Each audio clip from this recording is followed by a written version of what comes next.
Hello dear children, how are you all? Today we are going to start new lesson in your English book, English 2 book, that is a government book. The name of the lesson is What Time Is It? And it is unit 4, lesson number 4. So now we start. Here you can see activity 1. Observe the following pictures. Describe each clock or watch. Here you can see this is a wall clock. This is a pendulum clock. Pendulum clock यानी ये जो नीचे है वो जब घड़ी चलती है तो ये घूमता रहता है, टू एंड फ्रो ऐसे घूमता रहता है.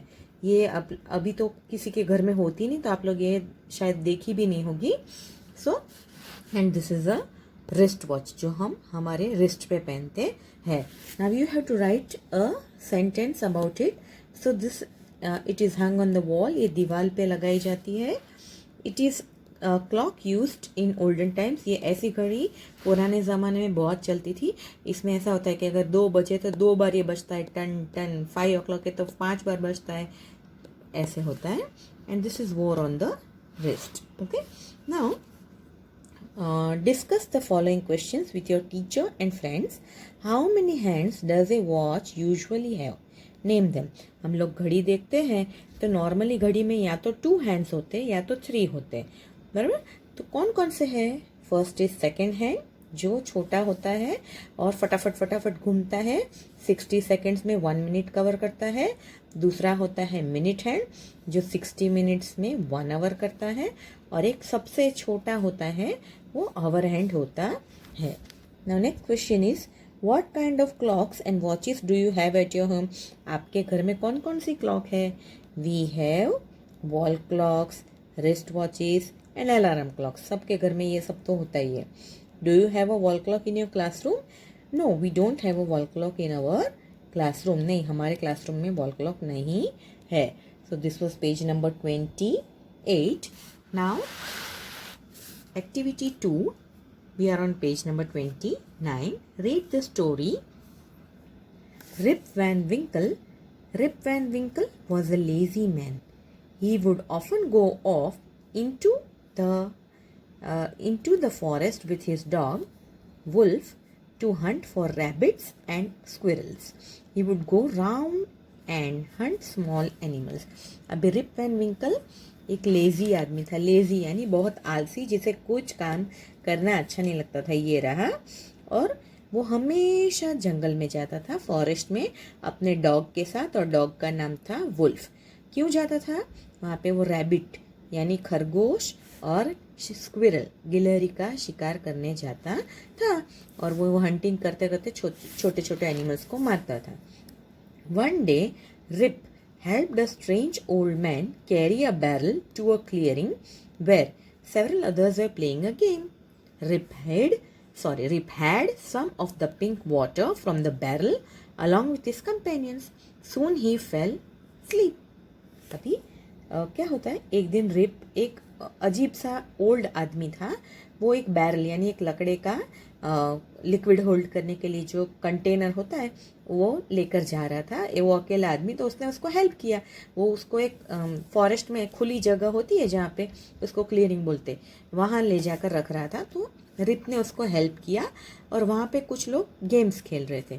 तो रिप ने अपने जो फ्रेंड्स वहाँ गेम्स खेल रहे थे उनके साथ बैठकर वो बैरल में से पिंक कलर का पानी पिया. सून फिर वो पानी पीते ही वो सो गया. When he awoke, he was alone. Rip looked for his gun. To his surprise, it was covered in rust. Feeling confused and hungry, Rip headed for his village. अभी वो सो गया. फिर वहाँ पे वो अकेला ही रह गया. अभी वो फिर उठा एकदम, तो देखा तो वहाँ तो कोई और था ही नहीं, वो अकेला ही था. जब बेहोश हुआ तब तो उसके फ्रेंड्स वगैरह सब थे, लेकिन अब अकेला था. तो फिर उसने अपनी गन ढूंढनी चाहिए. तो उसने देखा तो गन पे पूरा रस्ट यानी झंक लग गया था. और वो एकदम सोचने लगे कि मेरी गन में कैसे झंक लग गया. और उसको भूख भी लगी थी, तो वो अपने घर की तरफ गांव की तरफ जाने लगा. When he reached there, people gathered around him, staring at him, tattered clothes, and long grey beard, Rip saw a young woman who looked like his wife. He asked her who she was. She told him her name and said her father had left the house 20 years ago with his dog and had never been seen again. तो जब वो घर पहुंचा तो उसने देखा कि सब लोग आजू बाजू जमा हो गए और उसको देख रहे अजीब अजीब नज़र से, क्योंकि उसके पूरे कपड़े फटे टूटे हो गए थे, गंदे कपड़े हो गए थे, लंबी लंबी दाढ़ी आ गई थी। और एक वहाँ पे एक लड़की को देखा तो उसको लगा कि ये उसकी वाइफ है, तो ये बिल्कुल उसकी वाइफ जैसे ही लगती थी। तो उसने उसको पूछा कि तुम कौन हो?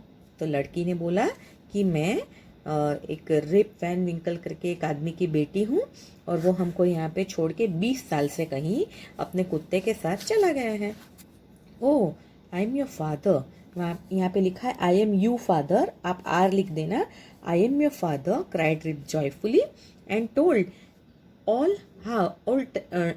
them how all had he had been asleep for the last 20 years.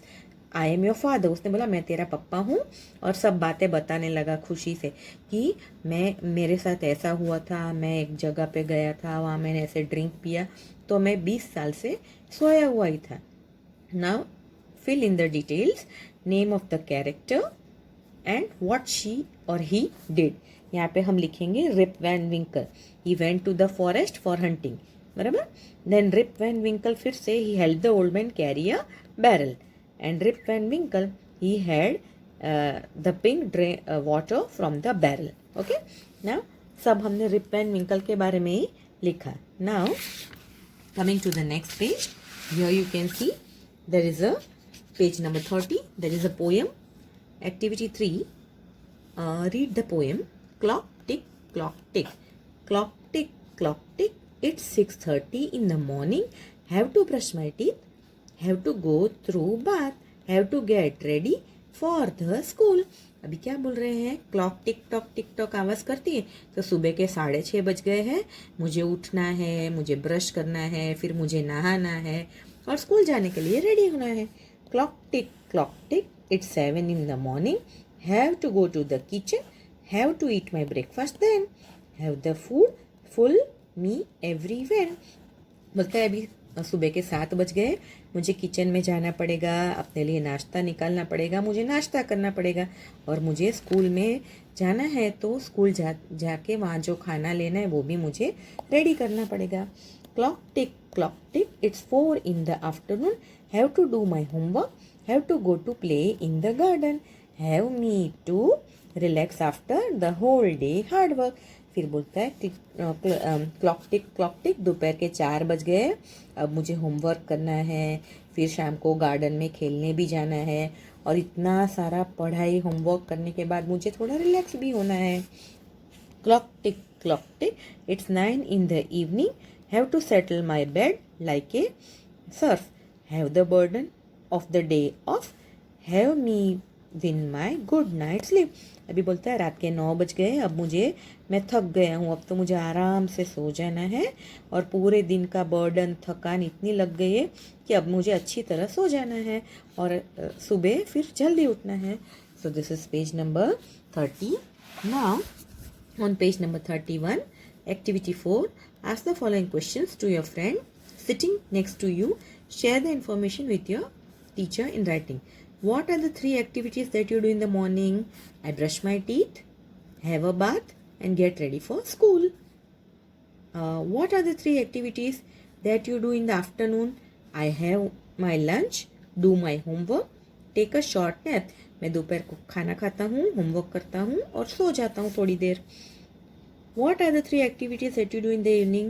I have snacks, I play in the garden, I watch TV. मैं शाम को नाश्ता करता हूँ, गार्डन में खेलता हूँ और टीवी देखता हूँ. When do you go to sleep? I go to sleep at 10 at night. अब ये आपको यहाँ पे सारे टाइम दिए, 1:45, 4:15, 10:10, 3:20, 5:10, 5:25. तो आपको क्लॉक में हैंड्स ड्रॉ करने, एक एक देख के करना है. 1:45 यानी 1:45 बजे है, यहाँ पे फिर आपको टाइम भी लिखना है इन नंबर्स. जैसे 1:45, इट मीन्स इट इज 1:45. आपको ऐसे टाइम भी लिखना है. देन 4:15, तो यहाँ पे हैंड्स क्लॉक के ड्रॉ करके 4:15 सी. देन 10:10, 10:10. ये 3 मैंने कराए, बाकी 3 आप खुद करोगे. Now coming to the next page. Here you can see work in a pair, draw clocks according to the time given. यहाँ पे जो टाइम दिया है 10 to 2 यानी 2 बजने में 10 मिनट, 7:15 यानी 6:45, फिर 8:45 यानी 8:45, 10:25 यानी 10 o'clock and 25 minutes. You will draw the clock and draw the hands also. Now here you can see activity 7. Guess what time it is now. B, a tower showing time. Stand in front of the class and show time with the help of your hands. Let them guess. As you are at home, you can't do this, but here the clock shows the time 5 minutes to 3 and it's 2:55, so that will show. And now here, read the sentences given below. Read them aloud, following your teacher. This is all I'll explain in the next video. Thank you. Now, as you can see, I had told you that this is 5 minutes to 3 or it's 2:55. Now, here you can see I have an English class at 11 a.m.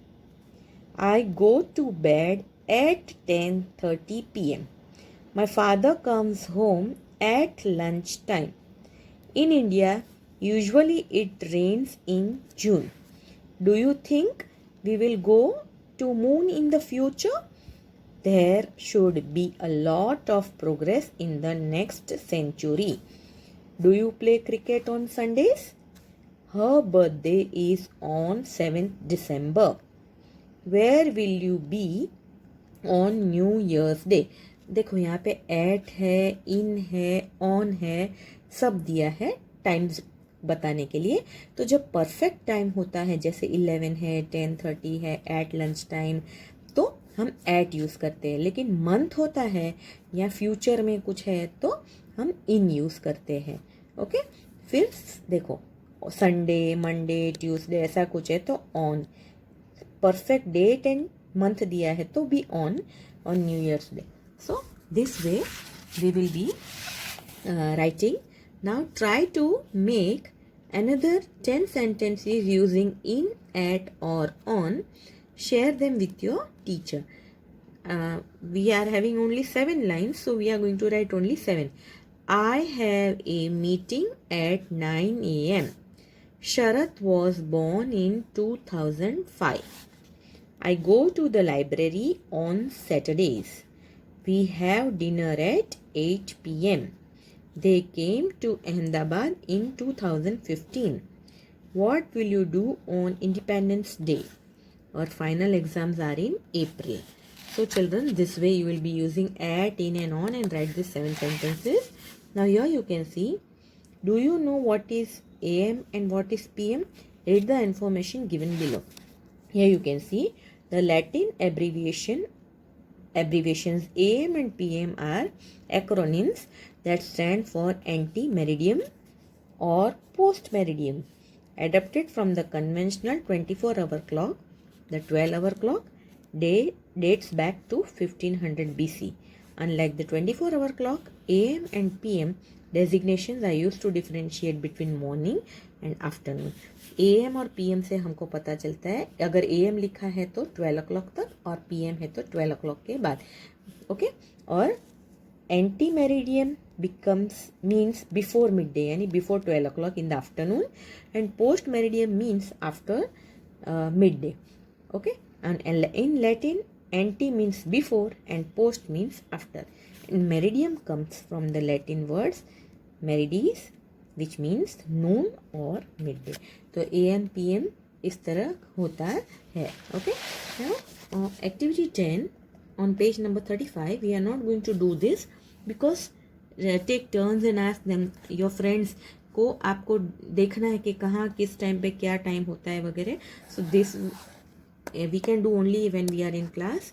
So this we will not be doing. So this you will be writing omit. So with this we complete the lesson, lesson number 4 in your textbook. Now writing part I'll be showing in the notebook. Thank you. Bye bye.